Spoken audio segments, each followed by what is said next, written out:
옛 언약의 성취자 예수님이라는 주제로 하나님 말씀 전하도록 하겠습니다. 제가 이번 한 주 쉽고 별로 안 쉰 것 같은데 그냥 한 주가 훅 가는 것 같아요. 그래서 이제 오랜만에 주일 설교를 준비하는데 감이 뚝 떨어진 거 있죠.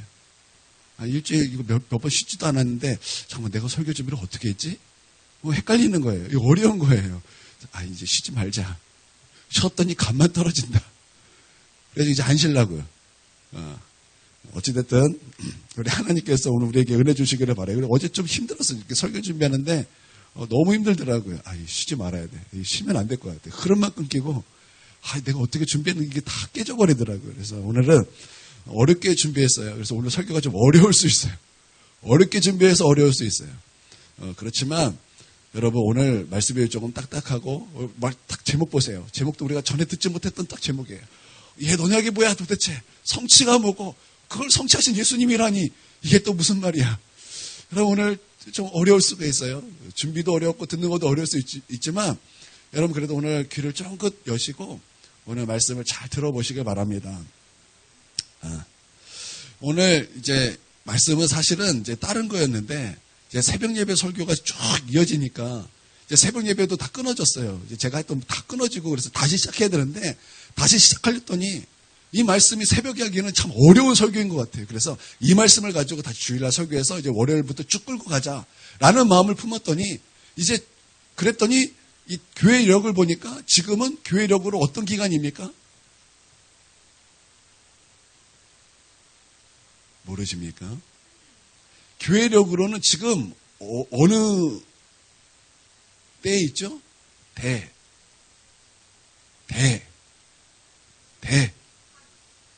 대한민국. 네. 저도 몰라요. 대강절입니까? 대림절입니까? 대강절입니까? 저도 몰라요. 하여튼 주님 오신다라는 이 절기에 준비하는 이제 딱 기간이에요. 성탄절 딱까지. 그래서 오늘 이 말씀하고 성탄절하고 엮어보자. 그래서 오늘 말씀을 이렇게 성탄절에 좀 맞춰서 좀 이렇게 준비를 했는데 오늘 예수님께서 저에게도 은혜를 주시고 여러분에게도 은혜를 주시기를 원하는데 굉장히 지금 어렵습니다.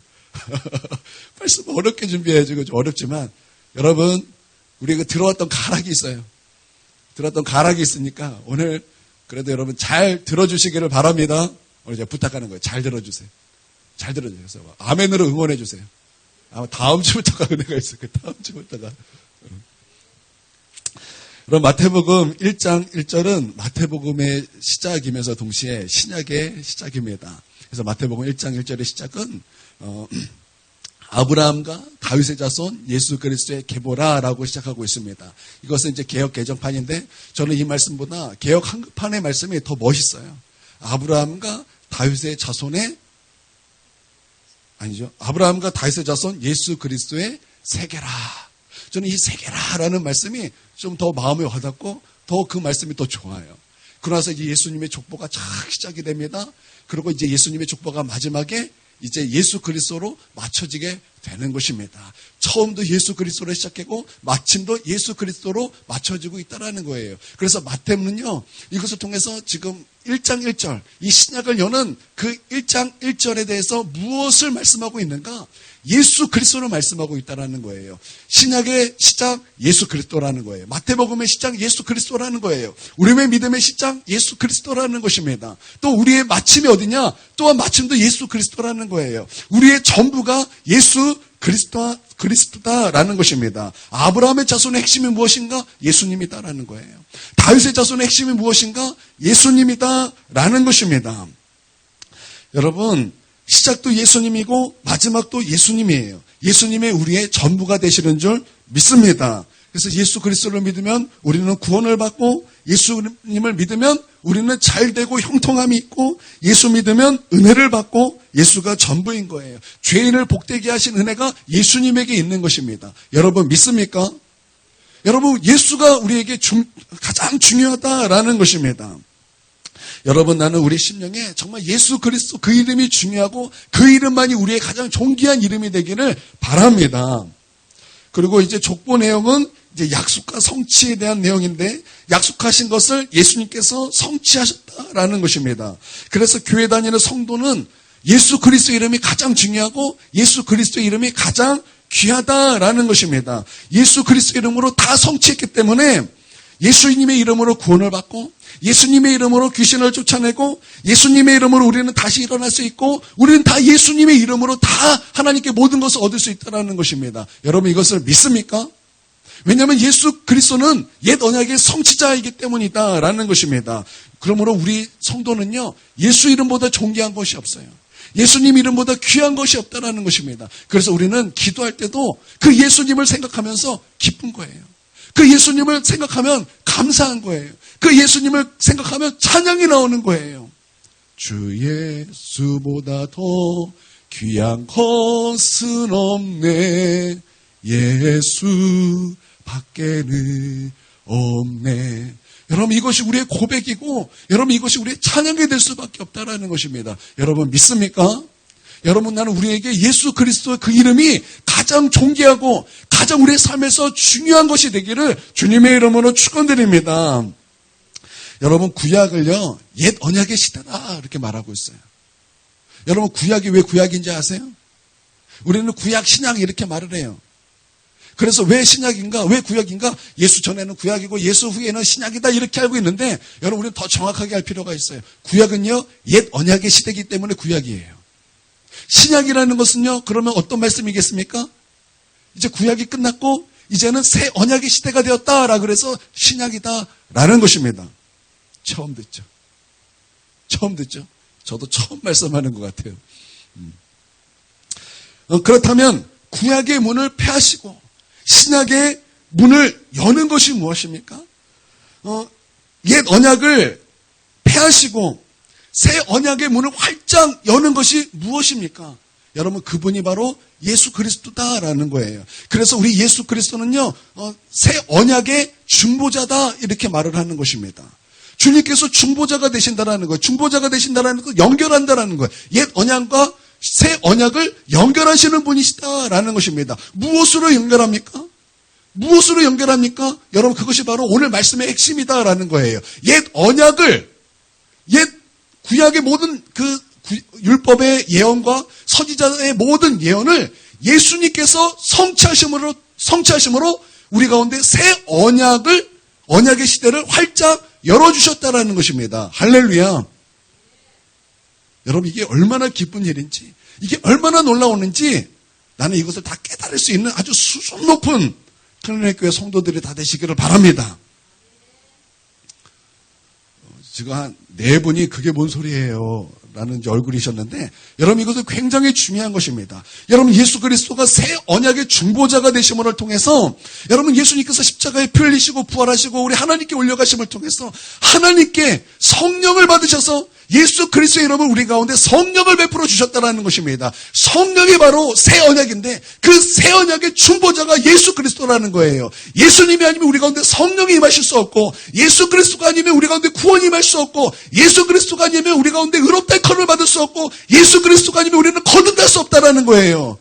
그러므로 예수 그리스도 그 이름이 우리에게 가장 존귀한 이름이 된다는 것입니다. 그러기 위하여 우리 예수님께서는 하나님의 말씀에 순종하여 십자가에 죽기까지 순종하시고, 또 하나님의 능력으로 주님 3일 만에 부활하시고, 주님을 승천하셔서 우리 하나님께 성령을 받으셔서 우리 가운데 성령을 베풀어 주셨다라는 것이에요. 그러므로 세례 요한이 말하기를, 나는 물론 너에게 세례를 베푸지만 내 뒤에 오시는 분은 나보다 능력이 많으셔서 불과 성령으로 우리 가운데 세례를 베풀어 주실 거라고 말씀하고 있는 것입니다. 할렐루야. 여러분, 우리 신약의 문을 여는 것, 그래서 우리가 신약 시대에 들어가는 것, 은혜의 시대로 들어가는 것, 성령님 아닙니까?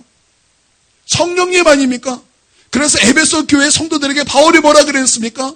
너희가 예수를 믿을 때 성령을 받았느냐? 너희가 예수를 믿을 때 성령을 받았느냐? 너희가 교회 다닐 때 성령을 받았느냐? 그렇게 말씀하잖아요. 새 언약은 성령님입니다. 그 언약의 중보자가 누구예요? 예수 그리스도라는 거예요. 그러므로 예수 그리스도가 존귀한 이름이에요. 그러므로 예수 그리스도가 우리에게 가장 중요한 이름이고 교회의 기초돌이고 교회의 머릿돌이 예수 그리스도라는 것입니다. 여러분 믿습니까? 여러분 이 귀한 이름, 이 존귀한 이름, 그 이름을 생각할 때 자다가도 일어나서 찬양을 하고 기도하다가도 그 이름을 너무나 찬양하고 감사해요.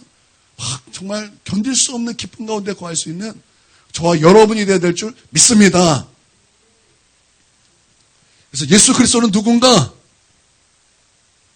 새 언약을 성취하신 그리스도다 라는 거예요. 예수님이 누구라고요? 새 언약을 새 언약이죠. 옛 언약을 성취하신 그리스도다 라는 거예요. 할렐루야. 세상에는 많은 소식이 있습니다. 참 세상에 많은 소식이 있어요. 어떤 가정에서 남편이 이제 귀가하자마자 아내에게 막 소리치며 들어왔습니다. 여보, 내가 당신에게 할 말이 있어. 좋은 소식과 나쁜 소식이 있는데, 자, 어느 소식부터 들을래? 그랬더니 막 궁금한 거예요. 어떤 일이길래 이렇게 오자마자 소리를 치고 방정맞게 그렇게 하나. 그래서 여보, 나는 좋은 소식을 듣기 원해. 그랬더니 좋았어. 여보, 나에게 1억이 생겼어. 그랬더니 아내가 할렐루야! 그러면서 너무 좋아하는 거예요. 그랬더니 이제 나쁜 소식이 궁금한 거예요. 그래서 여보, 그러면 나쁜 소식이 뭐야? 그랬더니 이거 퇴직금이야. 나 잘렸어. 밤새도록 바가지를 긁혔어요.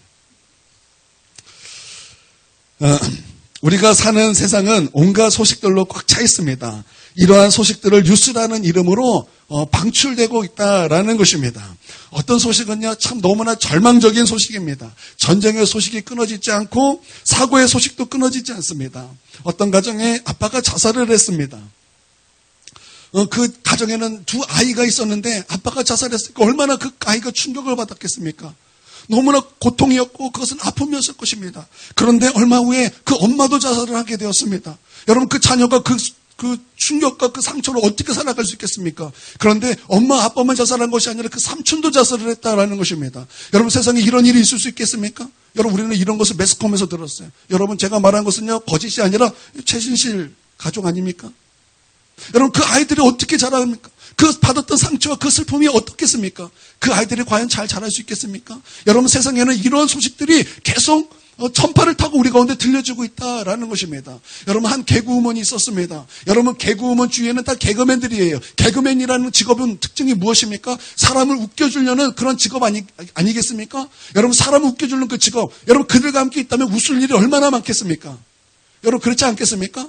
여러분 사람을 웃겨주는 그 직업, 여러분 그런 탤런트가 있는 그 사람들이 만나서 그런 사람들만 있는 사람들과 함께 어울린다면 얼마나 재미있는 일이 많을 것이며 얼마나 에피소드가 많을 것이며 얼마나 그 들을 때 웃긴 얘기가 웃을 얘기가 얼마나 많겠습니까? 여러분 그렇죠? 그런데 한 개그우먼은 그런 개그맨들과 함께 있음에도 불구하고 마음이 너무나 슬프다라는 거예요. 그 마음이 너무나 울적하고 마음이 우울하다라는 것입니다. 견디다 못해서 사람들에게 웃기려고 썼는데 뒤돌아서면 견딜 수 없는 우울감에 빠져서 결국 스스로 목숨을 끊게 되었습니다. 그런데 그 자기 딸이 스스로 목숨을 끊는 것을 보고 견딜 수 없는 그 엄마는 내 딸만 보낼 수 없다 그래서 엄마도 함께 죽었어요. 여러분 그것이 우리나라의 뉴스에 우리나라의 소식에 여전히 여과없이 우리 가운데 들려지는 그런 절망적인 소식이다라는 것입니다. 또 지금은 월드컵 예선전이 한창입니다. 여러분 우리나라가 가나에게 졌을 때 우리는 절망했습니다. 우리나라가 월드컵 16강에 들어가는 것은 9%밖에 되지 않는다. 다 꿈 깨라. 야 우리는 이제 끝났다. 그냥 우리는 이제 기대할 것이 없다. 많은 사람들이 그렇게 생각을 했습니다. 여러분 그렇죠? 여러분도 그랬죠? 여러분도 그랬어요. 저도 그랬습니다. 그러나 우리 어제 포르투갈전에서 우리는 승리함으로 말미암아 우리 16강에 들어가게 되었습니다. 그러므로 온 국민이 그것을 통해서 위로를 얻는 일이 되었습니다. 참 좋은 소식입니다. 그렇죠? 좋은 소식 아니겠습니까? 참 좋은 소식이에요. 저는요 어제 깜짝 놀랐어요. 우리 김영재 권사님이 스포츠를 그렇게 좋아한다라는 것을 처음 알았어요. 그래서 우리 아들이 말하기를, 딸이 말했어요. 아들이 말했어요. 우리 엄마는요, 월드컵을 다 챙겨보세요. 저는 한 번도 안 봤거든요. 그러시구나. 우리 여성분도 이렇게 스포츠를 좋아하시는 분이 계시는구나. 제가 놀랐어요. 우리 김영재 권사님하고 10년 알았는데, 제가 그거 처음 알았어요.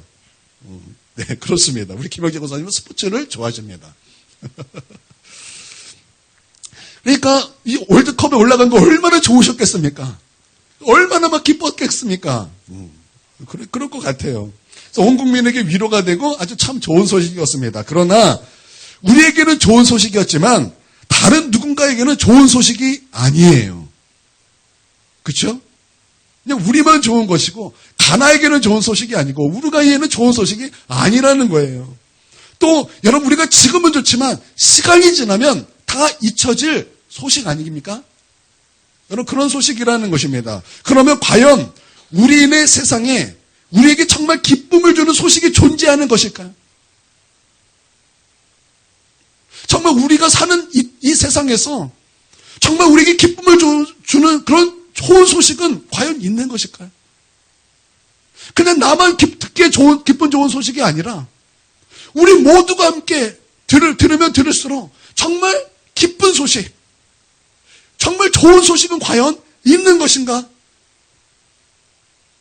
그런데 성경은 모든 사람에게 기쁨의 소식이 있다고 말하고 있다라는 것입니다. 복음이 있다고 말하고 있다라는 것입니다. 복음의 히라버는요, 유앙겔론입니다. 그 뜻은 굿뉴스예요. 굿뉴스. 우리 영어 잘하는 규민이 굿뉴스가 뭐예요? 그래요. 그러면 우리 영어 잘하는 규선이 굿뉴스가 뭐예요? 맞아요. 우리 영어 잘하는 하율이 굿뉴스가 뭐예요? 네. 좋은 뉴스, 좋은 소식이죠. 마가복음 1장 1절에 하나님의 아들 예수 그리스도의 복음의 시작이다라고 말씀을 시작하고 있습니다. 여러분, 당시 복음이라는 것은요, 황제에게만 썼던 그런 단어예요. 황제에게만 썼던 단어입니다. 그러나 마가는 아니다라는 거예요. 마가는 황제가 복음이 아니다. 복음은 예수 그리스도다. 그렇게 마가복음을 시작하고 있다라는 것입니다. 엄청난 메시지로 그렇게 시작하고 있다라는 것입니다. 그래서 그 말씀이 기록되던 당시 종종 로마 황제가 전하는 메시지를 가지고 와서 자신들을 복음의 사자라고 말하곤 했습니다. 하지만 백성들이 들어했던 소식은 삶을 더 고달프게 하는 그런 명령들 뿐이었습니다. 예를 들면 성경에 분명히 이것이 기록되어 있어요. 누가복음에 보면 가이사라 아구스토가 칙령을 내립니다. 영을 내리길 어떤 영을 내립니까? 어떤 영을 내리죠? 천하로 다 호적하라 라는 영을 내리더라라는 것입니다. 그러면 그 영을 내리는 것은 그 당시 황제가 어떤 것을 선포하면서 영을 내린 거예요? 복음이다 그러고 영을 내린 거예요. 이게 복음인데 다 천하로 다 호적하라 라는 명령이었다라는 것입니다. 그런데 이 메시지는요, 복음이 아니라 세금 징수를 위한 명령일 뿐이었어요. 그러면 이것이 복음입니까? 복음이 아닙니까? 황제가 복음이고 황제가 전한 영이 복음이라 그랬는데 여러분, 그 복음이라고 들었던 그 메시지는 과연 복음이었습니까? 복음이 아니었습니까? 복음이 아니었다라는 거예요. 오히려 세금 징수를 것이고 많은 사람들로 알고 고달프게 하는 명령들이었다라는 것입니다. 그런데 그 말씀과 대조를 이루는 말씀이 있습니다. 대조를 이루는 말씀은 천사가 전한 소식이었습니다. 이것은요, 본질적으로 다른 그런 말씀이었습니다. 오늘 다윗의 동네에 너희를 위하여 구주가 나셨으니 곧 그리스도 주시니라. 이것이 대조를 이루는 말씀이에요. 황제와 천사가 전하는 소식에 대조를 이루는 말씀이었다라는 것입니다. 천사는 예수를 구주라고 선포하는 것입니다. 예수님은 구원을 선물로 가지고 오신 분이시다라는 것입니다. 여러분, 그리스 시대 영국 알렉산더는 하나의 세계라는 희망을 약속했습니다. 또 로마 황제들은 관대한 식민 정치를 통해 팍스 로마나를 약속했습니다. 여러분, 팍스 로마나가 무슨 뜻입니까? 정치적인 평화를 말하는 거예요. 로마를 통해서 정치적인 평화를 주겠다.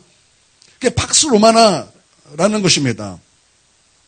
그러나 그 누구도 구원을 약속한 그런 사람은 없었습니다. 그런데 천사는 지금 예수가 구원을 준다고 선포하고 있다라는 거예요.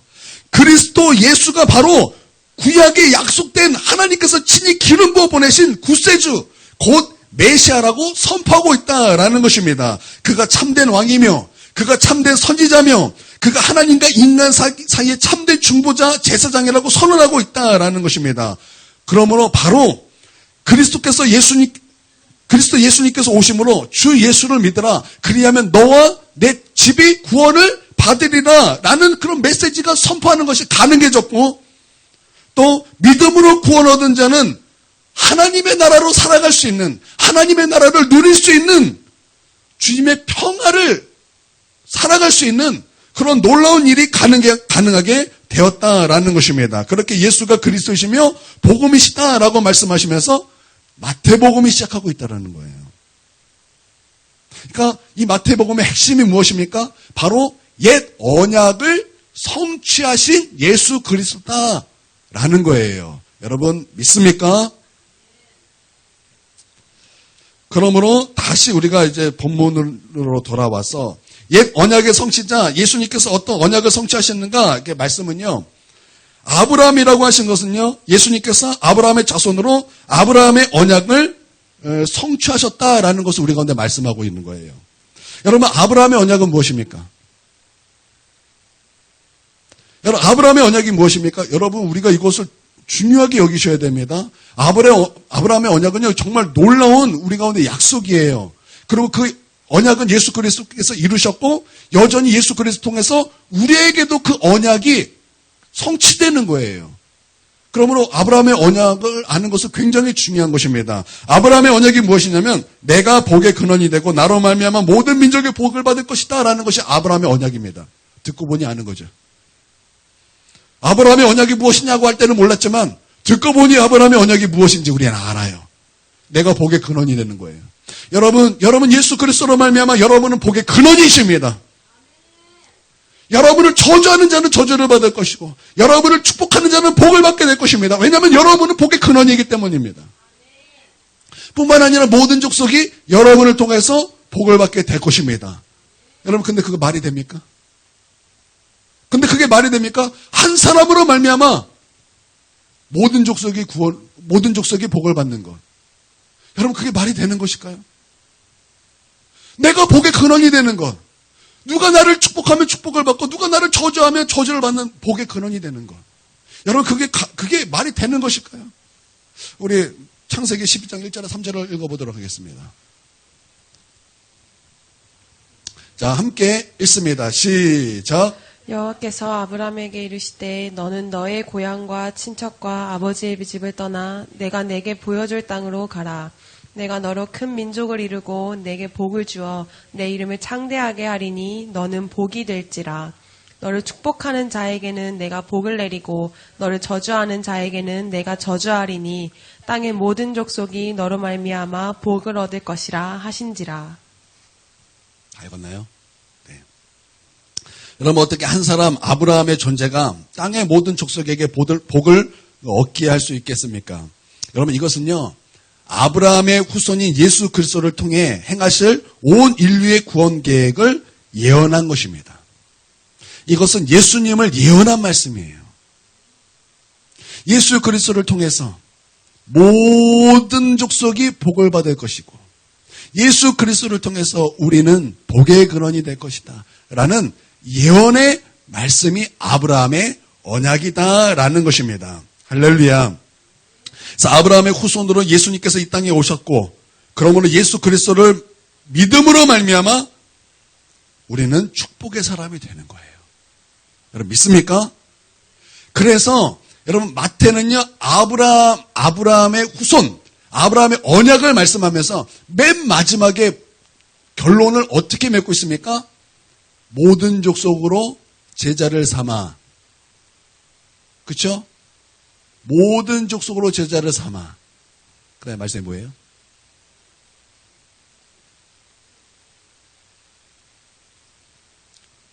예수님께서 분반 모든 것을 가르쳐 지키게 하고 땅끝까지 복음을 증거하는 거. 여러분 그렇죠? 아무도 모르시나요? 여러분 지상명령 모르세요? 마태복음 28장 예수님께서 하늘로 올라가시기 전에 우리 가운데 하신 지상 마지막 명령. 모든 족속으로 제자를 삼으라. 아버지 아들과 성령의 이름으로 세례를 베풀라. 예수님이 가르쳐 모든 것을 가르쳐 지키게 하라.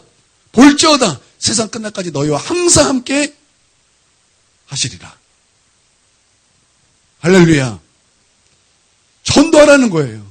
제자 삼으라는 거예요. 그러므로 말미암아 나로 말미암아 모든 족속이 복을 받게 하라는 것입니다. 여러분 믿습니까? 예수 그리스도 통해서 이 모든 언약이 성취되었다라는 거예요. 바로 그 예수 그리스도를 말씀하고 있다라는 것입니다. 그러므로 여러분 예수 그리스도가 복음인 거예요. 그러므로 예수님이 이 땅에 오신 것이 복음이라는 거예요. 예수님이 십자가 지신 것이 복음이고 부활하신 것이 복음이고 승천하신 것이 복음이라는 것입니다. 여러분 믿으시길 바랍니다. 또 하나님은 아브라함과 약속하셨고 또 다윗과도 약속하셨습니다. 여러분 다윗의 언약은 무엇입니까? 다윗의 언약은요. 너를 통하여 메시아가 태어나고 내 위는 왕위를 말하는 거예요. 위는 영원히 경고할 것이다 라는 약속을 해주셨습니다. 이 또한 메시아에 대한 약속이에요. 메시아 2차 이중 예언이라는 거예요. 하나는 정말 너를 통해서 그 나라가 경고하게 됐고 실제로 여러분 그 다윗의 자손 중에서 여러분 얼마나 많은 하나님 앞에 범죄함으로 하나님 앞에 그 책망을 받고 징계를 받은 왕이 얼마나 많습니까? 그럼에도 불구하고 하나님께서는 그들을 심판하지 않고 그 나라를 깨지 않은 이유가 무엇이었습니까? 다윗과 하신 이 약속 때문에 그런 거예요. 그러나 그것은 단순히 그 다윗의 후손에게만 하신 말씀이 아니라 이중 예언이에요. 그리스도를 예언했던 말씀이라는 거예요. 바로 참된 예수 그리스도가 그 하나님의 나라를 경고하게 할 것이고 그가 참된 왕이 될 것이고 그로 말미암아 그 수많은 영혼들이 구원을 받게 될 것이다라는 예수 그리스도에 대한 이중 예언이었다라는 거예요. 그러므로 예수 그리스도께서 이 땅에 오심으로 말미암아 아브라함이 하신 그 언약, 다윗에게 하신 모든 언약을 예수님께서 성취하셨다. 바로 그분이 그리스도시다라고 그렇게 선언하면서 시작하고 있다라는 것입니다. 그러고 나서 이제 오늘 본문으로 돌아오면 이해가 굉장히 쉬워집니다. 우리 본문 5장 17절 한번 읽어보겠습니다. 17절 자 읽습니다. 시작. 내가 율법이나 선지자를 폐하러 온 줄로 생각하지 말라. 폐하러 온 것이 아니요 완전하게 하려 함이라. 자, 율법이나 선지자를 폐하러 오지 않고 완전하게 하러 오셨다라는 말씀으로 그렇게 시작하고 있습니다. 그리고 이 이제 우리가 본문으로 삼았던 그 이제 처음이 그거고 마지막에는 서기관과 바리새인보다 더 낫지 않냐면 결코 천국에 들어갈 수 없다라는 말씀으로 끝맺고 있습니다. 이 말씀을 듣고 제자들과 무리들은 아마 큰 충격에 빠졌을 것입니다. 당시 서기관과 바리새인들은 경건의 대명사였습니다. 유대인들 사이에 단 두 사람만 천국에 들어갈 수 있다면 하나는 서기관이고 하나는 바리새인이다라는 그런 속담이 널리 퍼져 있을 정도였습니다. 그런데 너희 의가 바리새인과 서기관과 바리새인보다 더 낫지 못하면 결코 천국에 들어가지 못한다 이렇게 말하니 얼마나 충격을 받았겠습니까? 예수님의 설교는요. 서기관과 바리새인들의 설교와 전적으로 달랐습니다. 그래서 예수님의 설교를 들었던 수많은 무리들은 깜짝 놀랐어요.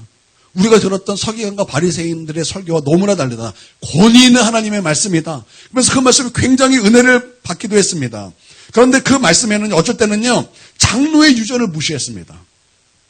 또 도덕법을 의식법보다 더 강조하기도 했고 예수님은 세리와 죄인들의 친구였기 때문에 예수님은 더욱 율법을 반대한다라는 그런 오해가 널리 퍼져 있었습니다. 예수님의 그 설교의 그 청중은 유대인이었습니다. 그러니까 유대인이었으니까 율법을 많이 하는 사람들이에요. 율법을 잘하는 사람들이겠죠. 그래서 예수님의 설교를 들을 때 유대인들은 율법으로 예수님의 그 설교를 폄하하려고 그랬습니다. 그래서 여러분 성경에 여러분 예수님을 시험하려는 그런 그 시험이 얼마나 많이 나옵니까? 뭐 가늠한 여인을 데려다가 또 세금에 대한 말씀을 가지고 또 어떤 말씀을 가지고 예수님을 막 흔들려는 그런 말씀들이 얼마나 많습니까? 율법을 가지고 예수님을 시험하려고 했다라는 것입니다. 그렇기 때문에 사람들은 율법과 선지자에 대한 주님의 입장이 무엇인지 참 알고 싶어 했습니다. 그에 대해서 예수님의 대답이 17절이었어요. 내가 율법과 선지자를 폐하러 온 줄로 생각하지 말라라고 말씀하신 것은요, 사람들이 그렇게 생각했기 때문에 그래요. 사람들은 예수님의 설교를 듣고 예수님은 율법과 선지자를 폐하러 오신 것이 아닌가 생각했다라는 거예요. 그런데 예수님의 말씀은 아니다라는 거예요. 아니다라는 거예요. 여기서 율법과 선지자는요, 구약 말씀을 뜻하는 것입니다. 왜냐하면 구약 성경은요, 율법과 선지자로 요약되기 때문입니다. 그래서 여러분 성경을 읽다가 율법과 선지자, 이것은 온 율법과 선지자의 강령이니라, 이런 말씀이 있어요. 그것은요, 구약 성경을 말하고 있는 거예요. 이게 무슨 뜻이야? 이거 구약 성경을 요약한 그런 말씀이다라는 거예요. 그러므로 2절의 주된 의미는 나의 사명이 성경의 권위를 부인하는 것이라고 생각하지 말라, 이런 뜻이 된다라는 거예요. 또 율법을 폐하러 온 것이 아니라 율법을 폐하러 온 것이 아니다라는 선언은 굉장히 중요한 것인데요. 요한복음 10장 35절에는요. 성경은 폐하지 못하나니 라는 말씀이 나옵니다. 성경은 폐하지 못하나니 이렇게 말씀이 나와요. 그런데 성경은 이와 반대되는 말씀도 나옵니다. 에베소서 2장 15절에 보면은 있나요? 자, 한번 읽어볼까요? 시작. 법조문으로 된 계명의 율법을 폐하셨으니 이는 이 둘로 자기 안에서 한 세 사람을 지어 화평하게 하시고. 자, 여기서 율법이 어떻게 됐다고 했어요? 폐하여졌다 이렇게 말하고 있어요. 아니, 요한복음에서는 성경은 폐하지 못하나니 구약 성경을 얘기하고 있는 거예요. 율법을 얘기하는 건데 어디서는 폐하지 못하나니 그랬고 에베소서 2장 15절에는 율법은 폐하셨으니 이렇게 말하고 있어요. 완전히 반대되는 말씀이죠. 또 히브리서 7장 18절에는 있어요. 자, 시작. 전에 있던 계명은 연약하고 무익함으로 폐하고. 자, 여기서도 뭐라고 말씀하고 있어요? 폐해졌다고 말씀하고 있어요. 또 히브리서 10장 9절. 시작. 그 후에 말씀하시기를 보시옵소서 내가 하나님의 뜻을 행하러 왔나이다 하셨으니 그 첫째 것을 폐하심은 둘째 것을 세우려 하심이라. 자, 여기서 첫째 것을 폐하심은 무슨 말씀이에요? 율법을 폐하셨다라는 거예요. 율법을 폐하셨다라는 거예요. 이처럼 성경은 율법이 폐해졌다고 분명히 말씀하고 있다라는 것입니다. 그러면 둘 중에 어느 것이 옳은 것입니까? 둘 중에 어느 것이 옳은 것입니까? 폐하지 못하나니가 옳은 것입니까? 아니면 폐하여졌나니가 옳은 것입니까? 어떤 것이 옳은 거예요?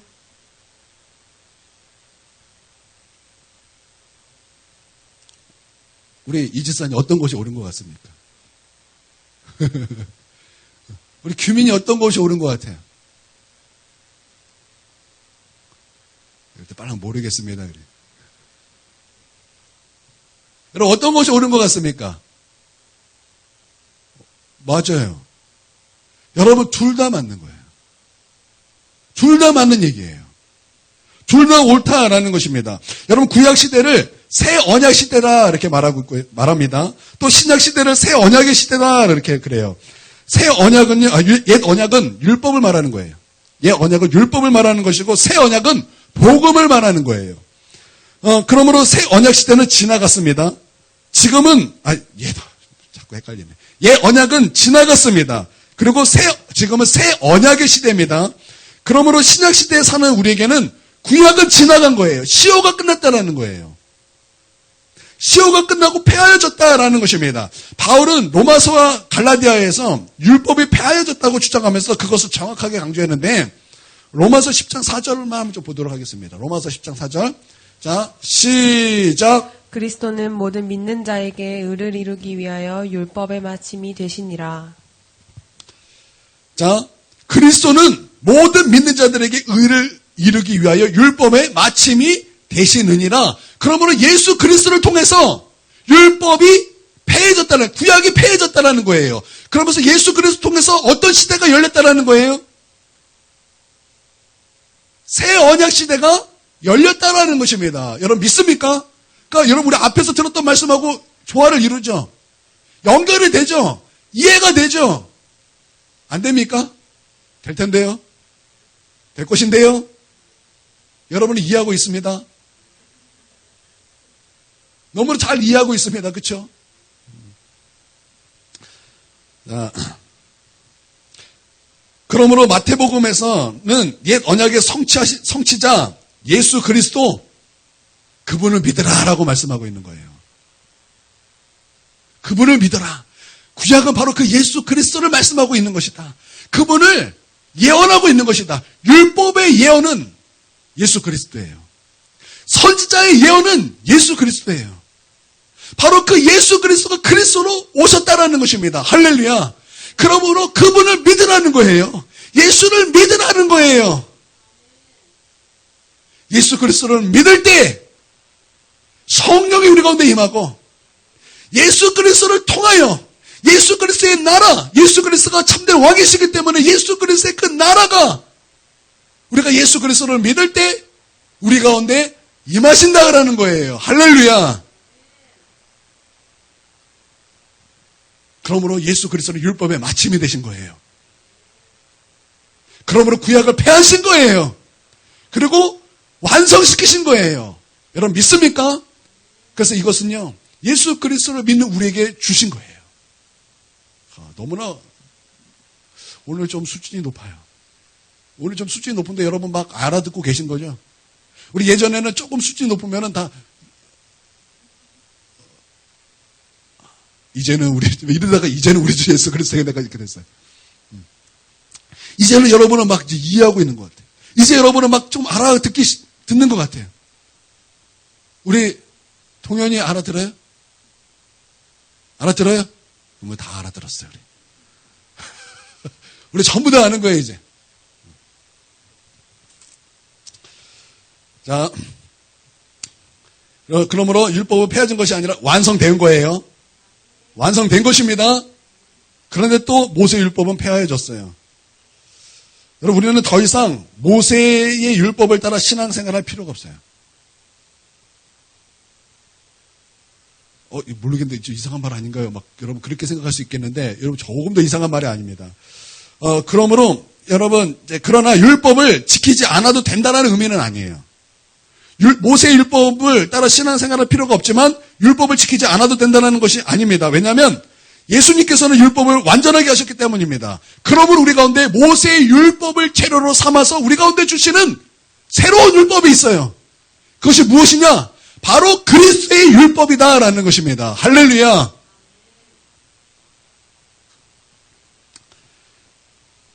그러므로 17절의 선언은 결국 율법의 계명을 지켜야 함을 말씀하고 있는 거예요. 그러나 모세의 율법이 아닌 그리스도의 율법을 지켜야 됨을 말씀하고 있다라는 것입니다. 그것이 18절 19절에서 말씀하고 있어요.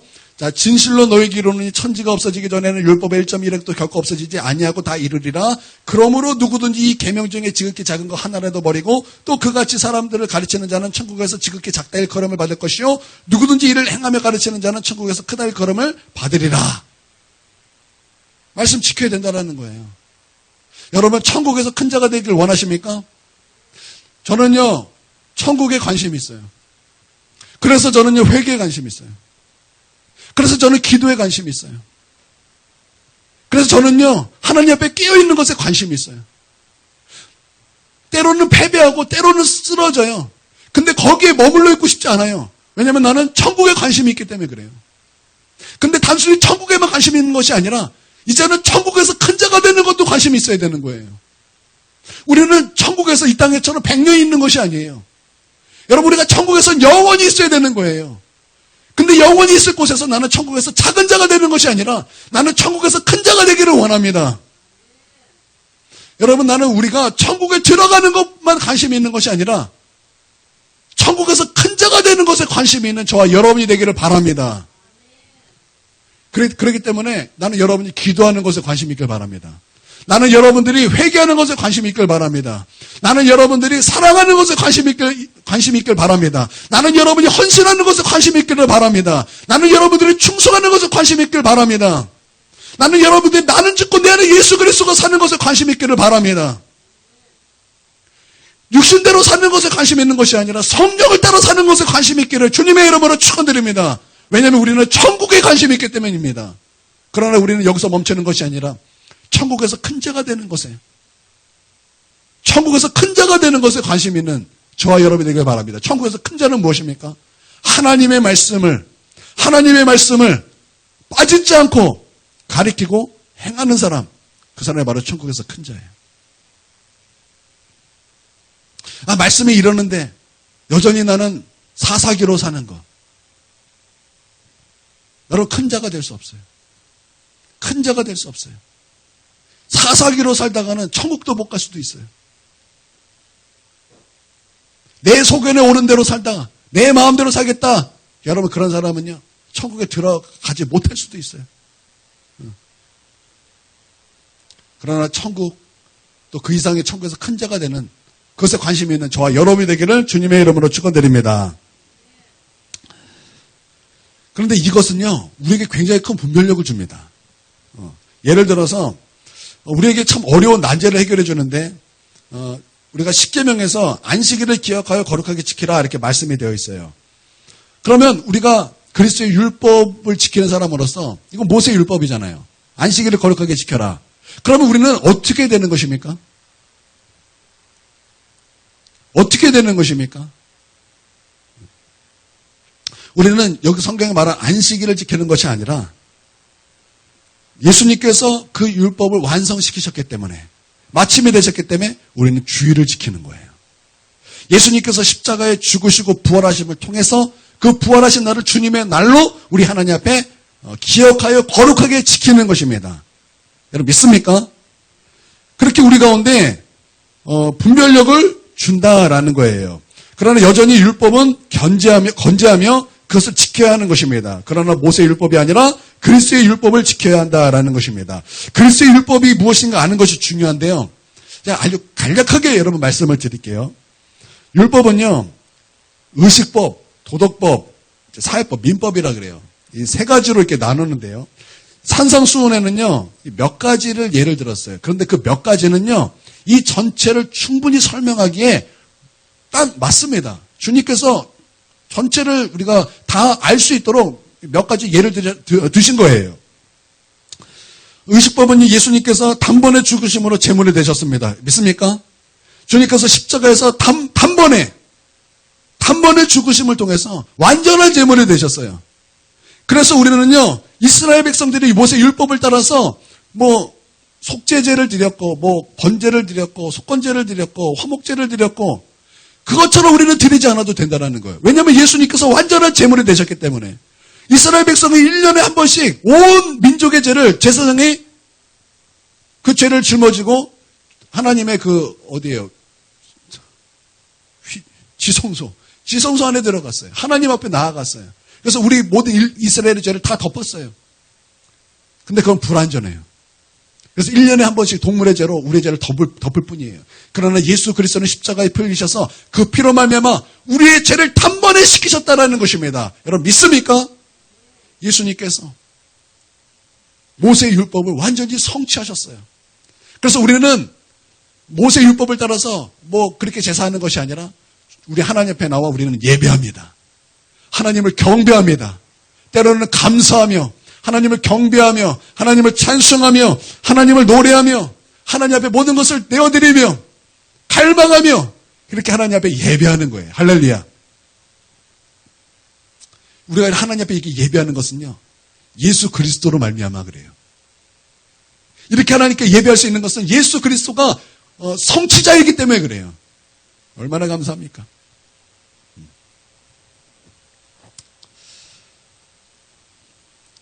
그래서 구약은 어린 양의 피를 의지해서 하나님께 나아갔지만 이제는 우리는 예수 그리스도의 피를 의지하여 다음 대의 은혜의 보좌 앞으로 나아갈 수 있게 되었다라는 거예요. 할렐루야.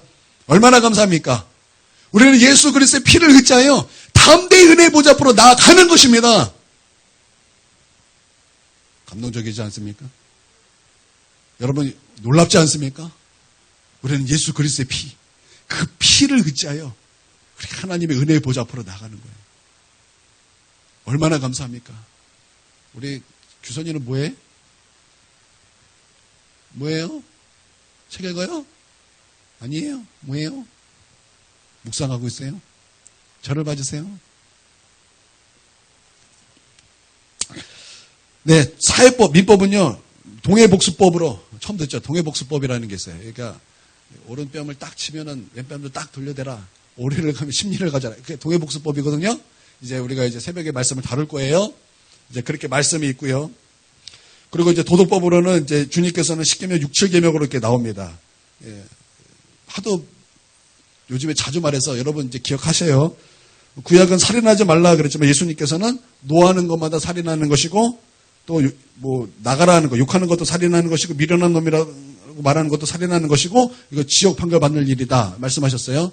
또 구약에서는 간음하는 자는 심판을 받을 것이다라고 너희가 들었지만 예수님께서 하신 말씀이 무엇입니까? 마음의 음욕을 품고 여자를 바라보는 것, 남자를 바라보는 것은 이미 마음에 간음하였다. 그러면서 이제 지옥 심판을 말씀하시죠. 그 맹세에 대한 말씀, 이웃사랑에 대한 말씀을 이렇게 말씀하십니다. 또 6장에 이어지는 말씀에서는 사람에게 보이려고 구제하고 금식하고 기도하는 것은 바리새인의 특징이에요. 여러분 사람들에게 보이려고 기도하고 구제하고 예배하고 찬양하고 사람들에게 보이려고 하는 것은 바리새인의 특징이고 그것은 그리스도의 율법이 아닙니다. 그리스도의 율법은요. 마음의 중심을 말하는 것 같아요. 마음의 중심. 그래서 여러분 산상수훈의 시작도 심령에 관하는 자는 그렇게 시작하는 거예요. 마음이에요. 마음. 마음이라고요. 사람에게 보이려는 것이 아니라 마음으로 우리 하나님 앞에 그 말씀을 순종하고자 하는 바로 그 마음이 그리스도의 율법인 것 같아요. 제가 성경을 보니까 그런 것 같아요. 하나님은요. 입으로만 하나님을 사랑합니다라는 고백을 믿지 않습니다. 여러분이 하나님께 아무리 하나님 사랑합니다, 하나님 사랑합니다, 하나님 경배합니다, 예배합니다 말을 한다 해도 하나님은 그거 믿지 않습니다. 하나님은 아브라함에게 이삭을 바치라고 말씀하셨어요. 아들을 바치래요. 뭐 말도 안 되는 이야기입니까? 근데 하나님은 바치래요. 여러분 그래서 하나님이 보시겠다라는 거예요. 그래서 아브라함은 하나님의 말씀에 순종하여 그 아들, 사랑하는 아들, 정말 무엇보다 사랑하는 아들, 100세에 얻은 그 아들을 하나님께 정말 바칩니다. 그래서 정말 죽기 직전까지 그 아들을 하나님의 말씀에 순종하며 내몹니다. 그때 하나님께서 아브라함을 말리십니다. 그때 하나님께서 하신 말씀이 있어요. 이제야 너가 하나님을 경외하는 줄 알았다. 이제야. 여러분 하나님이 그 전에 아브라함이 하나님을 경외하는 것을 몰랐겠습니까? 근데 하나님은 그거 안 믿었다라는 거예요. 진짜 너가 헌신하는가? 내가 그것을 보고 이제야 너가 나를 경외하는 줄을 알았다라는 거예요. 여러분 하나님 보시는 거예요. 하나님 보시는 거예요. 여러분 말만 하나님 사랑합니다. 나 하나님 예배합니다. 하나님께 기도하는 자입니다. 여러분 말만 해보세요. 그게 되나? 여러분 아브라함 같은 그런 헌신을 통해서 하나님은 우리 가운데 보시는, 그래서 하나님 우리 가운데 보시려는 거예요. 너희가 과연 중보기도 나오나 안 나오나? 너희가 과연 새벽 예배 나오나 안 나오나? 너가 과연 나에게 맹세한 것을 지키나 안 지키나? 너희가 과연 내가 말하는 것을 순종하나 순종하지 않느냐 하는가? 말로 주님을 사랑한다고 말하는 것이 아니라 진짜 너가 그러는가 내가 보겠다. 우리가 순종할 때 하나님은 그때 말씀하세요. 이제야 너가 나를 사랑하는 것을 내가 안다. 왜 하나님 우리를 시험하십니까? 그것을 통해서 우리를 알기 원하시는 거예요. 사람은요, 그 상황이 닥쳤을 때 나오는 게 진짜예요. 어떤 고난을 받았을 때 탁 튀어나오는 것이 진짜예요. 순종하라고 하는 것은 보통 내가 싫어하는 거예요. 생각해 보세요. 순종하라고 말하는 것은 보통 내가 다 싫어하는 거예요. 내가 힘들어하는 거예요. 내가 힘들어하는 것을 하나님이 순종하라고 말씀하지 않으세요. 보통 다 힘든 거예요. 다 어려운 거예요. 근데 하나님은 그거 보기 원하시는 거예요. 내가 거기서 순종할 때 하나님 하시는 말씀이 이거예요. 이제야 너가 나를 사랑하는 줄 내가 알겠다. 그러면서 하나님께서 실질적인 복을 아브라함에게 풀어주십니다. 그때 하나님께서 복을 풀어주세요. 아브라함에게. 여러분 나는 이 시험에다 통과하는, 그래서 하나님께서 이제야 너가 나를 경외하는 줄 알겠다라는 그 하나님의 그런 감동을 일으킬 수 있는 저와 여러분이 되게 주님의 이름으로 축원드립니다. 하나님은 속지 않아요. 우리가 말로만 하나님을 사랑한다는 것은 하나님은 속지 않습니다. 하나님은 우리의 마음의 중심을 보시고 마음을 살피시는 분이에요. 저는 이것이 그리스도의 율법이라고 말씀을 드리는 것입니다.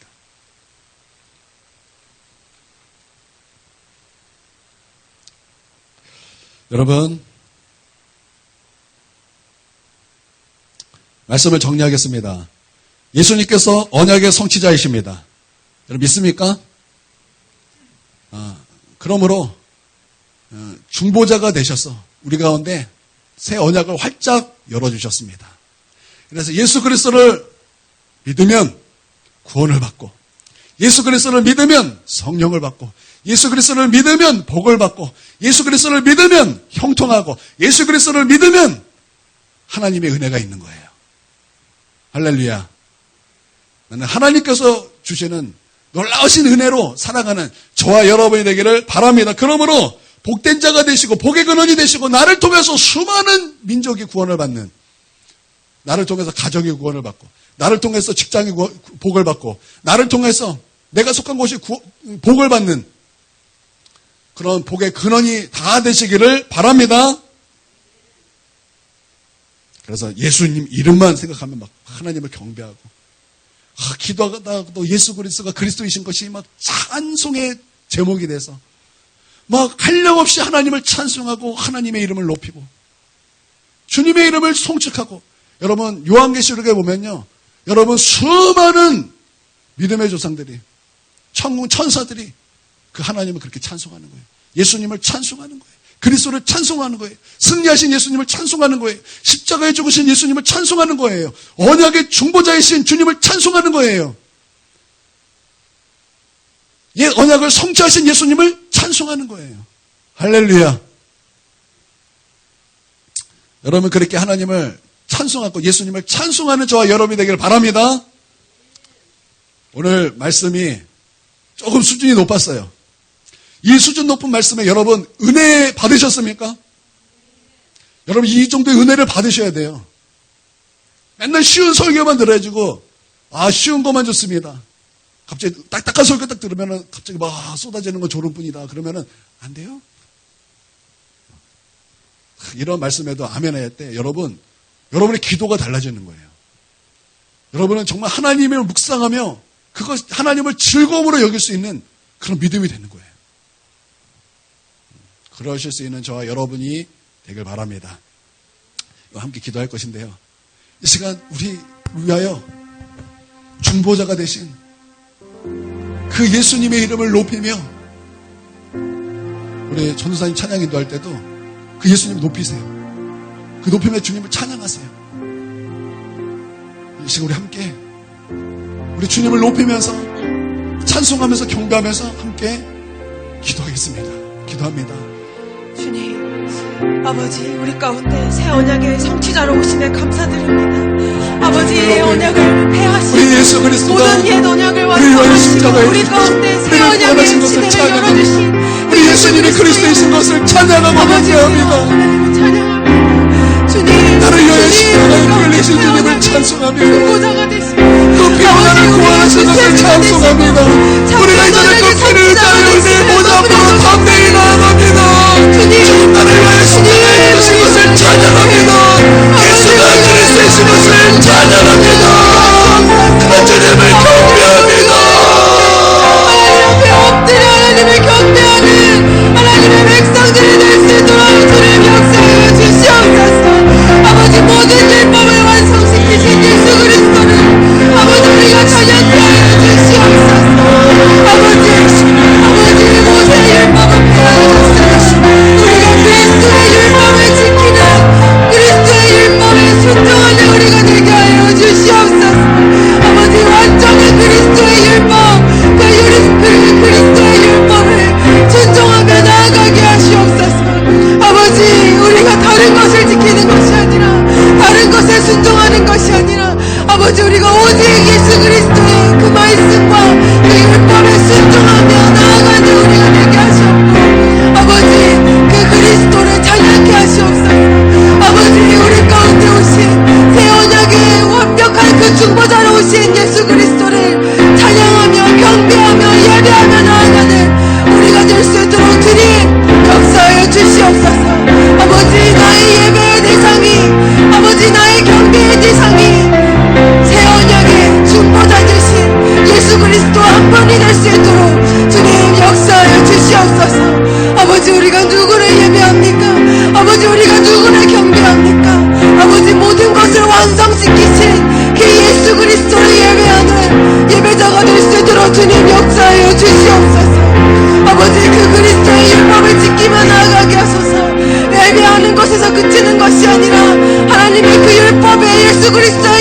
말씀에 순종하며 나아갈 수 있는 우리가 되게 하여 주시옵소서. 그 율법은 우리의 행위만 보는 것이 아니라 우리의 중심을 보시고 우리의 심령을 보시는 것임을 아버지 우리가 말씀을 통하여 들었사오니 아버지 우리의 마음으로 하나님의 말씀을 순종하게 하시옵소서. 하나님의 율법을 순종하여 지키게 하여 주시옵소서. 그 심령으로 하나님 앞에 나아가는 아버지 복된 하나님의 자녀들이 될 수 있도록 주님 역사하여 주시옵소서. 우리가 주를 경배합니다. 아버지 우리가 하나님을 찬양합니다. 아버지 주님 국가를 임하시옵소서. 주님의 국가를 임하시옵소서. 성축합니다. 내 영혼아 내 영혼아 여호와를 성축하라. 내 영혼아 여호와를 성축하라. 내 영혼아 여호와를 성축하라. 내 영혼아 여호와를 성축하라. 어린 양 대신 예수 그리스도를 성축할지어다. 예수님 우리 그리스도가 되신 예수님을 성축합니다. 그리스도가 되신 예수님을 찬송합니다. 선지자가 되신 예수님을 찬송합니다. 아브라함의 후손으로 다윗의 후손으로 오신 예수 그리스도를 성축합니다.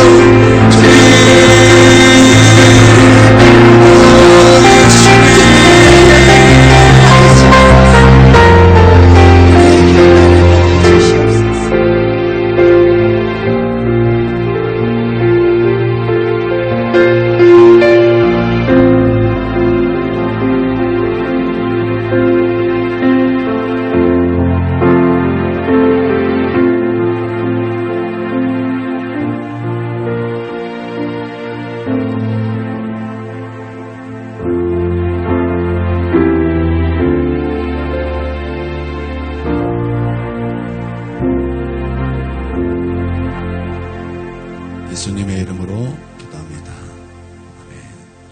이제는 우리 주 예수 그리스도의 그 크신 은혜와 아버지 하나님의 무궁하신 사랑과 성령의 감화교통 내주 충만하심이 지금 고개 숙여 예배드리는 우리 하나님의 백성 머리 위에와 또한 그 가정 위에와 또 한국교회 위에 이제로부터 영원토록 함께 있을 지어다. 아멘.